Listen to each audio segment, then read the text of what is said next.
घरातील आरशांसाठी वास्तू नियम काय आहे? हा, घरामध्ये वास्तूमध्ये आरसा लावणं एक विशिष्ट त्याला एक कारण आहे. कारण आरशामध्ये एक पारा असतो, त्या पाऱ्यातून एक विशिष्ट प्रकारची ऊर्जा स्रोत वाहत असतो. आता ऊर्जा स्रोत तो कोठे असावा याच्याबद्दल आपण जाणून घेऊयात. उत्तर आणि पूर्व दिशा ही सोर्स डिरेक्शन आहे, सकारात्मक ऊर्जेची दिशा आहे. तर उत्तर दिशा किंवा पूर्व दिशेला जर का बंद असेल, खिडक्या नसतील, तर अशा भिंतीवरती आपण आरसा लावू शकतो.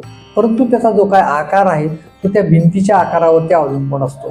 जो काही उत्तर दिशेला जर का बंद असेल तर त्याचा जो काही शेप आहे तो लुनार शेप असा स्पेसिफिक आकाराचा आपण केला पाहिजे.